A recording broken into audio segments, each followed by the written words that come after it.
أعوذ بالله من الشيطان الرجيم بسم الله الرحمن الرحیم ورسولا إلى بني اسرائیل، اور اللہ تعالیٰ اس بچے کو یعنی عیسیٰ علیہ السلام کا تذکرہ چل رہا تھا، اللہ تعالیٰ اس کو بنی اسرائیل کی طرف رسول بنا کر بھیجے گا، اور وہ بنی اسرائیل سے کہے گا کہ انی قد جئتکم بآیۃ من ربکم، بے شک میں لایا ہوں تمہارے پاس نشانی معجزہ تمہارے رب کی طرف سے۔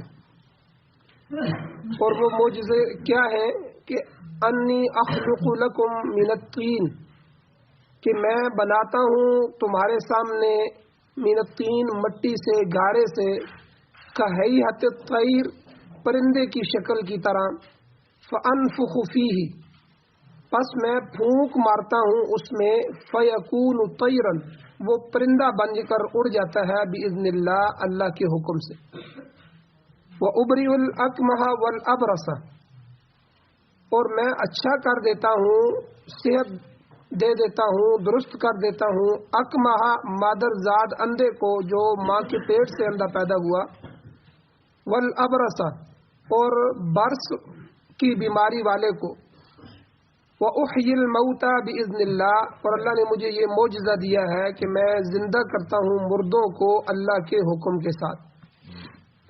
اور چوتھا معجزہ اللہ نے مجھے یہ دیا ہے، وَأُنَبِّئُكُمْ، میں تمہیں بتا دیتا ہوں، خبر دے دیتا ہوں، بِمَا تَأْكُلُونَ، جو کچھ تم ابھی کھا کے آئے ہو، وَمَا تَدَّخِرُونَ فِي بُيُوتِكُمْ، اور جو کچھ تم نے ذخیرہ بنا کر رکھا ہے اپنے گھروں میں۔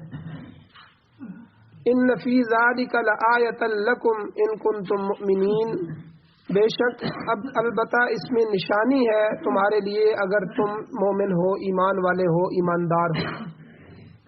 ومصدقا لما بین یدی، اور میں تصدیق کرنے والا ہوں اس کی جو مجھ سے پہلے آئی ہے، من التورات، تورات، مجھ سے پہلے جو اللہ نے کتاب بھیجی تھی میں اس کو سچا کروانے والا ہوں کہ وہ سچی کتاب تھی اپنے زمانے۔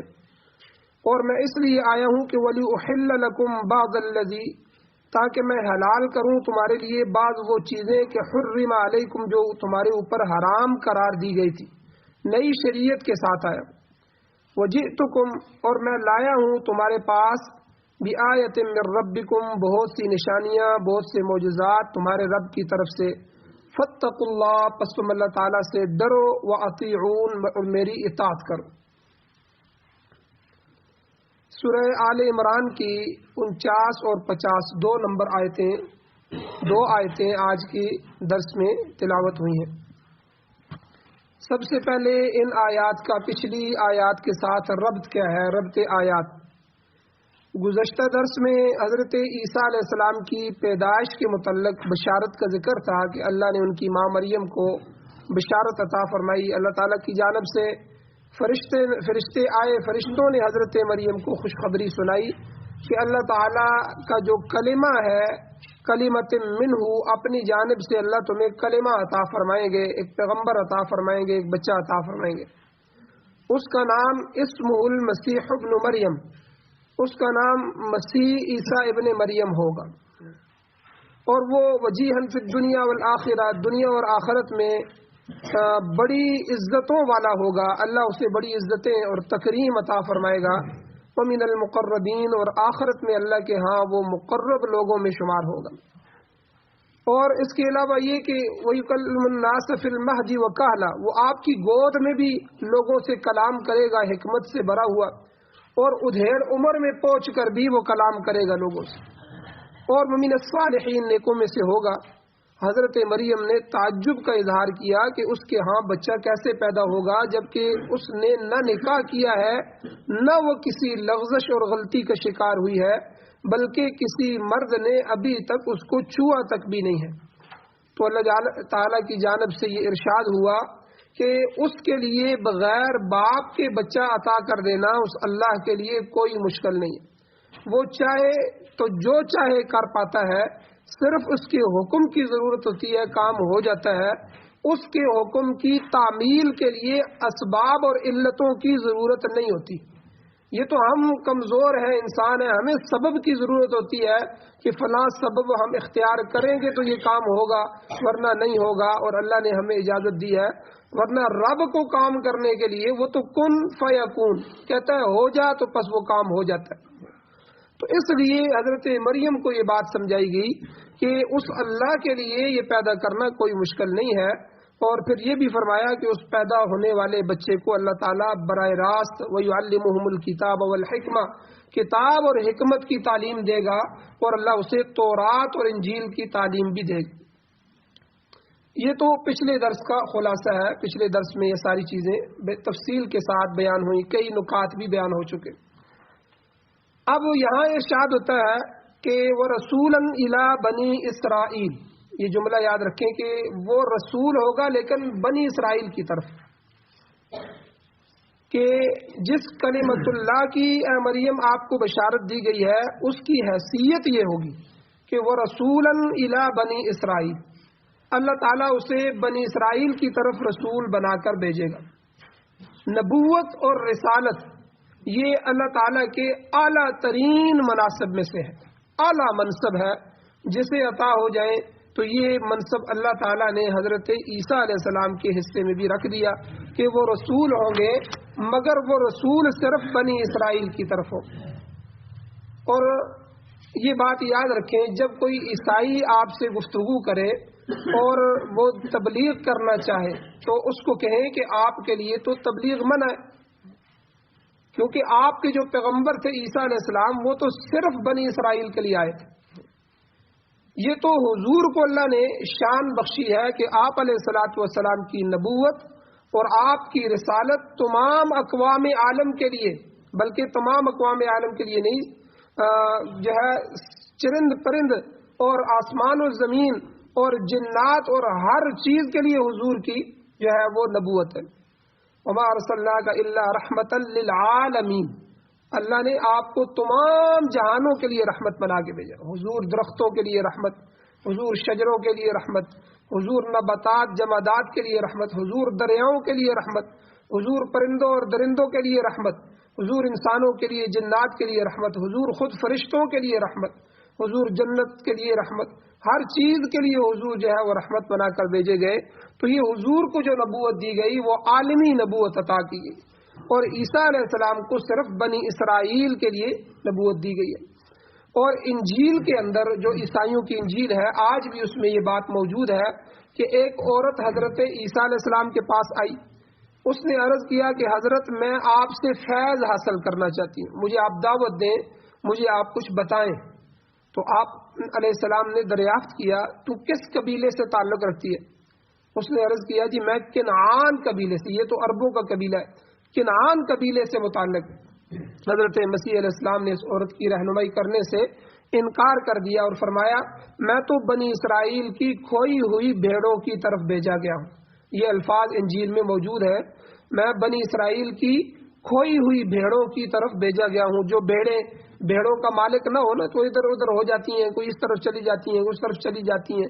یہ بنی اسرائیل جو کھو گئے ہیں، کوئی کدھر چلا گیا کوئی کدھر، مجھے تو ان کی رہنمائی کے لیے بھیجا گیا۔ اس عورت نے بڑا اصرار کیا مگر آپ نے اس کی بات نہ مانی۔ جب وہ عورت چلی گئی تو آپ کے شاگردوں نے عرض کیا کہ آپ نے اس عورت کو کیسے محروم رکھا، وہ تو آپ سے ہدایت مانگ رہی تھی۔ تو فرمایا میں تو بنی اسرائیل کی کھوئی ہوئی بھیڑوں کے لیے صرف بھیجا گیا ہوں۔ اس کے علاوہ انجیل میں یہ بھی آتا ہے کہ ایک جگہ انہوں نے فرمایا کہ کیا میں انسانوں کی غذا کتوں کے آگے ڈال دوں؟ اور انجیل میں موجود ہے کہ اس عورت نے پھر عرض کیا کہ کتے بھی اللہ کی مخلوق ہے، انہیں بھی فیاض لوگوں کی میز سے گرے ہوئے ٹکڑے مل جاتے ہیں۔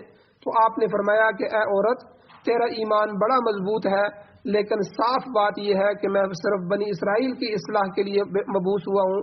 تو اس لیے آج کل کے جو عیسائی ہیں ان کی یہ جو دعوت عامہ ہے یہ غلط ہے، ہر ایک کو دعوت دینا ان کے لیے جائز نہیں ہے، کیونکہ وہ صرف بنی اسرائیل کے لیے بھیجے گئے۔ اور البتہ حضور نبی کریم صلی اللہ علیہ وسلم کے بارے میں جو میں نے کہا کہ آپ کی نبوت اور آپ کی رسالت تمام اقوام عالم کے لیے، قرآن پاک میں اللہ جل شانہ نے وسیع طور پر تصریح فرما دی، وضاحت فرمائی۔ اللہ نے فرمایا وما ارسلناک الا کافۃ للناس بشیرا و نذیرا، کہ ہم نے آپ کو تمام بنی نو انسان کے لیے بشیر اور نذیر بنا کر بھیجا۔ سورہ اعراف میں اللہ تعالیٰ نے خود حضور علیہ الصلوۃ والسلام کی زبان سے کہلوایا کہ کل، اے میرے نبی، اے میرے پیغمبر، آپ کہہ دیجئے یا ایھا الناس، اے دنیا جہان کے لوگوں، اب دنیا انسانیت، انی رسول اللہ الیکم جمیعا، میں تم سب کی طرف اللہ کی طرف سے رسول بنا کر بھیجا گیا۔ تو آپ علیہ السلام نے خود بھی فرمایا بعثت الی الاسود والاحمر، اللہ تعالیٰ نے مجھے ہر سیاہ اور سرخ کی طرف رسول بنا کر بھیجا ہے، غرضے کہ آپ علیہ الصلوۃ والسلام کی جو نبوت ہے وہ نبوت عامہ ہے، اور تمام بنی نو انسان کے علاوہ جنات وغیرہ بھی اس میں شامل ہے کہ حضور جنوں کے بھی نبی ہیں۔ حضور علیہ السلام سے پہلے آپ کے جو جد امجد ہے حضرت ابراہیم علیہ الصلوۃ والسلام بھی تمام اقوام کی طرف نبی بنا کر بھیجے گئے۔ اس کی تصریح قرآن میں موجود ہے کہ اللہ نے ان کو فرمایا انی جاعلک للناس اماما، اللہ تعالیٰ نے فرمایا کہ میں تمہیں ساری دنیا کا امام بنانے والا ہوں۔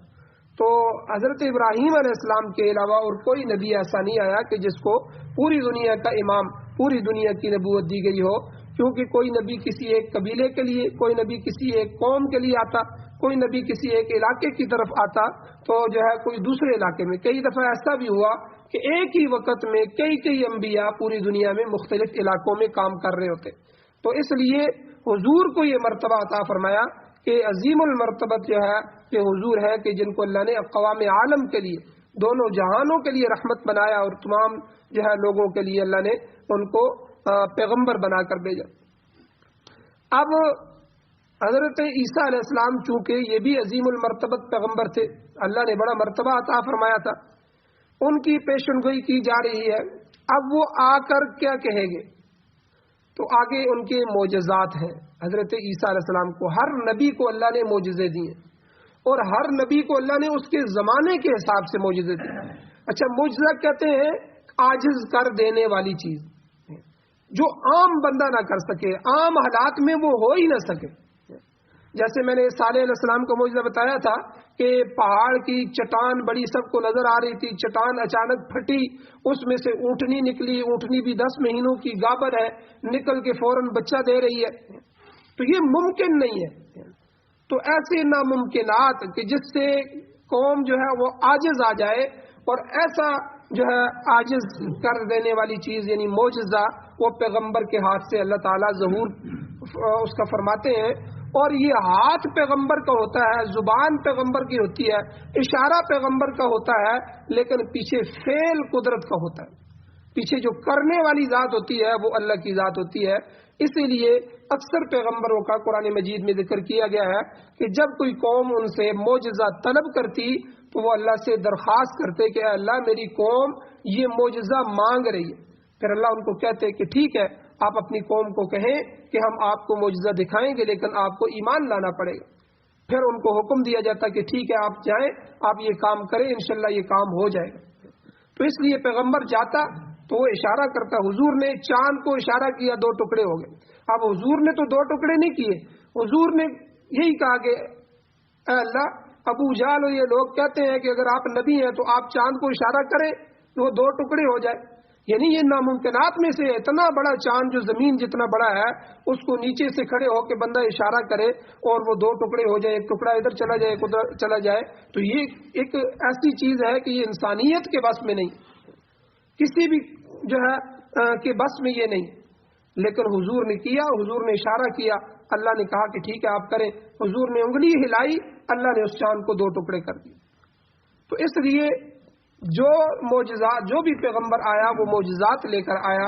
تو یہاں سے عیسیٰ علیہ السلام کے 4-5 معجزات ذکر کیے گئے ہیں کہ اللہ نے ان کو کیا معجزے عطا فرمائے۔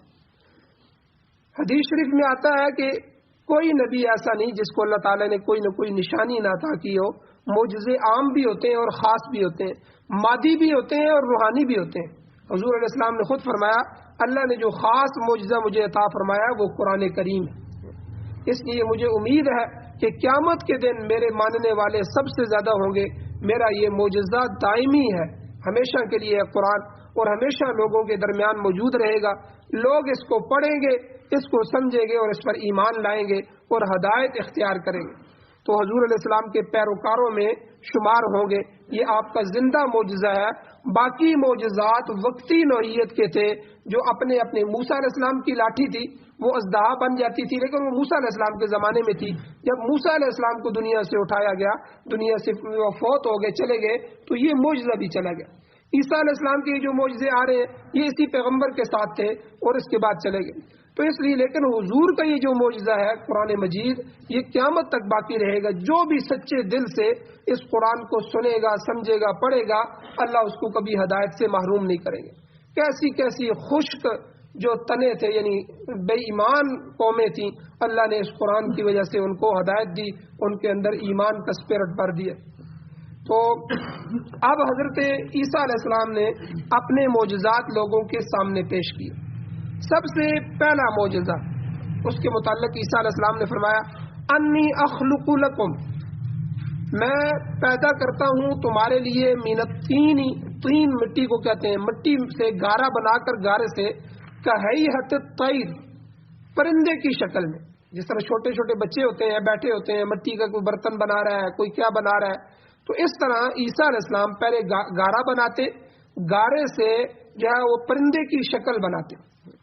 اب گارے سے پرندے کی شکل بن گئی، فانفخ فیہ، میں اس میں پھونک ماروں گا تمہارے سامنے، یہ پرندے کی شکل بھی تمہارے سامنے بناؤں گا، پھونک بھی اس میں مارتا ہوں.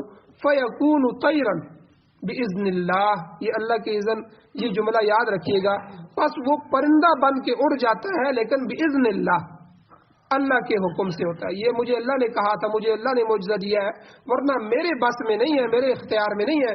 میں مٹی اور گارے سے پرندہ نہیں بنا سکتا، لیکن یہ سب کچھ جو میں کر رہا ہوں یہ میں اللہ کے حکم سے کر رہا ہوں. تو یہ ایک عجیب معجزہ تھا، یہ تو ہر بندہ نہیں کر سکتا، یہ تو وہی کر سکتا ہے جو اللہ کا مقرب ہو. تو اس لیے انبیاء کے معجزات اور اولیاء کی کرامات یہ حق ہے. بعض دفعہ کسی ولی کے ہاتھ پر اللہ کا کرامت کا ظہور بھی کر دیتے. تو حضرت عیسیٰ علیہ السلام کا یہ خاص معجزہ تھا. آپ مٹی کا پرندہ بناتے، پھر اس میں پھونک مارتے تو وہ پھر سے اڑ جاتا تھا. اب ہماری شریعت میں یاد رکھیں، یہاں مسئلہ بھی یاد رکھیں، کسی جاندار کی تصویر یا مجسمہ بنانا جائز نہیں. حضور علیہ السلام نے فرمایا لعن اللہ المصورین، تصویر کشی کرنے والوں پر خدا کی لعنت، وہ اس کی رحمت سے دور ہے. اور حضور علیہ السلام نے یہ بھی فرمایا جس گھر میں تصویر اور کتا ہو وہاں رحمت کے فرشتے داخل نہیں ہوتے. تو بہرحال عیسیٰ علیہ السلام نے تصویر سازی معجزے کے طور پر کی تھی، کہ وہ ان کا ایک معجزہ تھا کہ وہ اس سے بنا لیتے تھے. اب دوسرا معجزہ ان کا کیا تھا؟ دوسرا معجزہ وہ ابری الاکمہ والابرص، انہوں نے کہا کہ میں مادر زاد اندھوں اور برس یا کوہڑ کے مریضوں کو اچھا کر دیتا ہوں. برس اور پھل بیری جس کو ہم کہتے ہیں، یا جزام جو ہے، اس پر بھی بولا جاتا ہے جزام کا مریض، یہ لا علاج بیماری ہے. یاد رکھیں یونانیوں کے زمانے سے، پرانے زمانے سے، یہ حضرت عیسیٰ علیہ السلام کا جو زمانہ تھا یہ یونان کا زمانہ تھا، بڑے وہاں ڈنکے بج رہے تھے. تو اس زمانے سے لے کر آج تک کے جو حکماء ہیں، اطباء ہیں، ڈاکٹر ہیں، تو ان بیماریوں پر قابو نہیں پا سکے. کوئی بھی آج تک بھی ایسی سائنس جو ہے نہیں نکلی کہ جو اس برس کی بیماری کو ٹھیک کر سکے، کہ جو یہ سفید داغ جسم میں پڑ جاتے ہیں اس کا آج بھی کوئی علاج نہیں ہے، اس وقت بھی کوئی نہیں تھا. اسی طرح جزام یہ ایسی خطرناک بیماری ہے کہ اس کے مریض جو ہوتے ہیں جزامی، ان کی ہاتھ اور پاؤں کی انگلیاں اور ناک وغیرہ یہ گلنا سڑنا شروع ہو جاتے ہیں. اور یہ پھل بیری کے جو داغ ہوتے ہیں یہ بھی جب پیدا ہو جائے تو یہ بھی دور نہیں ہوتے. تو حضرت عیسیٰ علیہ السلام بطور معجزہ ان مہلک بیماریوں کا علاج کرتے تھے. آپ اندازہ لگائیں اس زمانے سے لے کر آج تک سائنس اور میڈیکل سائنس نے اتنی ترقی کر لی ہے کہ ہر قسم کی بیماری کو تشخیص بھی کیا ہے، اس کا علاج بھی آ گیا ہے، لیکن ان چیزوں کا علاج آج تک بھی نہیں آیا. اچھا، یہ معجزہ حضرت عیسیٰ علیہ السلام کو کیوں دیا گیا؟ میں نے تھوڑی دیر پہلے یہ بات ذکر کی تھی کہ جس چیز کا چرچا جس پیغمبر کے زمانے میں ہوتا ہے اللہ اسی طرح کا معجزہ اس پیغمبر کو دیتے ہیں. حضرت موسیٰ علیہ السلام کا جو زمانہ تھا اس میں جادو کا بڑا چرچا تھا، جادوگر بڑے تھے، فرعون کے پاس بھی بڑے بے شمار جادوگر تھے، ہر بندہ جادو سیکھ رہا تھا، جادو ہی جادو تھا. اب جب وہ جادو کے کرتب دکھاتے تو دوسری طرف حضرت موسیٰ علیہ السلام کو جو ہے وہ معجزہ دیا گیا وہ بھی اسی طرح کا تھا کہ آپ اپنی لاٹھی پھینکیں تو یہ لاٹھی پھینکتے ہی جو ہے یہ آپ کے معجزاتی طور پر ایک بڑا اژدہا بن جائے گی اور ان کی ساری چیزوں کو نگل جائے گی۔ تو اسی طرح عیسیٰ علیہ السلام کے زمانے میں طب کا بڑا چرچا تھا، اطباء بڑے بڑے تھے، اور اطباء میں بھی علماء نے لکھا ہے یہ جو بقرات ہے اور جالینوس ہے، بڑے بڑے نام ہیں جو پڑھنے والے لوگ ہیں، یہ بڑے بڑے حکیم گزرے ہیں یونانیوں کے اندر، بقرات اور جالینوس، یہ ان کا زمانہ ہے جب جو ہے عیسیٰ علیہ السلام کو بھیجا گیا۔ تو بڑے بڑے لوگ وہ کہتے تھے ہم بڑا علاج کرنے والے ہیں، بڑی بیماریوں کو تلاش کرتے ہیں، لیکن وہ ان چیزوں کی علاج سے عاجز آ گئے تھے۔ تو حضرت عیسیٰ علیہ السلام کو اللہ تعالیٰ نے یہ معجزہ عطا فرمایا کہ اللہ تعالیٰ کے حکم سے وہ بیمار لایا جاتا، اندھا، ماں کے پیٹ سے جو ہے وہ پیدا ہی اندھا ہوا ہے، اور آپ اس کے چہرے پہ اس طرح آنکھوں پہ ہاتھ پھیرتے، بس ہاتھ پھیرتے تھے تو وہ اس کو نظر آنا شروع ہو جاتا۔ اب اس کا تو میڈیکل کے اندر کوئی علاج نہیں کہ پیدائشی اندھا ہو۔ اور اسی طرح جو ہے ایسے برس کا اور داغ والا آدمی لایا جاتا ہے جس کے جسم پر سفید داغ ہوتے، سفیدی اور سیاہی جو ہے وہ غالب آ جاتی، تو اس کے جسم پر ہاتھ پھیرتے تھے، وہ سارا جسم داغ ختم ہو جاتے اور جسم ایک جیسا ہو جاتا۔ اور اسی طرح کوڑ کا مرض جگہ جگہ سے اس کا گوشت اتر رہا ہے، گل سر رہا ہے، ایسا مریض لایا جاتا تو اس کو دم کرتے، اس کے اوپر ہاتھ پھیرتے تو وہ بھی ٹھیک ہو جاتا، اللہ اس کو بھی شفا دیتے، اللہ کے حکم سے وہ صحت مند ہو جاتا۔ تو یہ معجزہ ایسا تھا حضرت عیسیٰ علیہ السلام کا، اس وقت کے بڑے بڑے اطباء اور بڑے بڑے حکماء کو اس معجزے نے حیران کر کے رکھ دیا۔ تو اسی طرح حضور علیہ السلام کے زمانے میں کس چیز کا چرچا تھا؟ فصاحت اور بلاغت کا چرچا تھا۔ ہر بندہ کہتا تھا میں شاعر ہوں، میں فصیح ہوں، میں عربی کے اندر ماہر ہوں، فصاحت اور بلاغت میں چیلنج دیتے تھے۔ تو حضور علیہ السلام کو اللہ نے جو ہے کلام پاک دیا، قرآن مجید عطا فرمایا، اور قرآن مجید نے اپنے آپ کو بطور معجزہ پیش کرتے ہوئے خود چیلنج کیا۔ قرآن کہتا ہے ان کنتم فی ریب مما نزلنا، اگر تم شک میں پڑے ہوئے ہو ان احکامات سے، ان چیزوں سے جو ہم نے نازل کی ہیں علی عبدنا، اپنے اس بندے محمد الرسول اللہ صلی اللہ علیہ وسلم پر، تو فأتوا بسورۃ من مثلی، قرآن کا تمہیں چیلنج ہے کہ تم اس جیسی ایک صورت ہی بنا کر لے آؤ۔ مگر فصاحت اور بلاغت کا کوئی ماہر اس زمانے میں اس چیلنج کو قبول نہ کر سکا، بلکہ سب عاجز آ گئے۔ اسی طرح حضرت عیسیٰ علیہ السلام کے زمانے میں طبابت کا، طبیبوں کا بڑا چرچا تھا، مگر مذکورہ بیماریوں کے سامنے سب عاجز تھے۔ حضرت عیسیٰ علیہ السلام کے معجزے سے زندگی سے مایوس مریضوں کو شفا ملنے لگی، تو یہ بہت بڑا معجزہ تھا۔ اسی طرح کئی معجزات حضرت عیسیٰ علیہ السلام کے اور بھی ہیں، انشاءاللہ اگلے درس میں بیان کیے جائیں گے۔ اللہ جل شانہ سے دعا ہے اللہ ہمیں عمل کی توفیق عطا فرمائے۔ آمین۔ الحمد للہ رب العالمین والعاقبۃ للمتقین والصلاۃ والسلام علی رسولہ النبی الأمی الکریم۔ اللهم ربنا آتنا في الدنيا حسنة وفي الآخرة حسنة وقنا عذاب النار۔ رب اغفر وارحم وانت خیر الراحمین۔ یا اللہ ہماری کمیوں کو تائیوں کو معاف فرمائے، یا اللہ درگزر فرمائے، صغیرہ کبیرہ گناہوں کو معاف فرمائے۔ یا اللہ قرآن و سنت کو پڑھنے، سننے، سمجھنے، یا اللہ اس پر عمل کرنے اور اس کی اشاعت کرنے اور اس کی حفاظت کرنے کی ہمیں توفیق نصیب فرمائے۔ یا اللہ اپنی جان، مال، عزت، آبرو اپنے دین کی عظمت کے لیے، اس کے غلبے کے لیے یا اللہ قربان کرنے کی ہمیں توفیق نصیب فرمائے۔ یا اللہ قرآن و سنت کو بطور آئین، بطور دستور، بطور ضابطۂ حیات یا اللہ ہمیں اس ملک میں بھی نصیب فرمائیے، پوری دنیا میں اپنے نظام کو غالب فرمائیے۔ یا اللہ سب باطل نظاموں کو ختم فرمائیے۔ یا اللہ جو پریشان حال ہے ان کی پریشانیوں کو دور فرمائیے، جو مقروض ہیں ان کے قرضوں کے پورا کرنے کے اسباب پیدا فرمائیے۔ یا اللہ جو بیمار ہیں ان کو شفاء کاملہ، عاجلہ، مستمرہ، دائمہ یا اللہ عطا فرمائیے۔ یا اللہ جو حضرات ایمان کی حالت سے اس دنیا سے جا چکے ہیں، یا اللہ چاہے ہمارے عزیز و قارب ہیں، اساتذہ ہیں، اٹھنے بیٹھنے والے ہیں، دوست ہیں، والدین ہیں، یا اللہ ہمارے اس محلے میں بہت سے بزرگ فوت ہوئے، مستورات فوت ہوئیں، یا اللہ ان سب کی بخشش فرمائیے۔ یا اللہ اس سب کی بخشش فرمائیے. یا اللہ ہم سب کو بھی قبر حشر آخرت کی تیاری نصیب فرمائیے, خاتمہ ایمان پر فرمائیے. صلی اللہ تعالی علی خیر خلقہ محمد وعلی آلہ واصحابہ وذریتہ وازواجہ وعطرتہ اجمعین برحمتک یا ارحم الراحمین.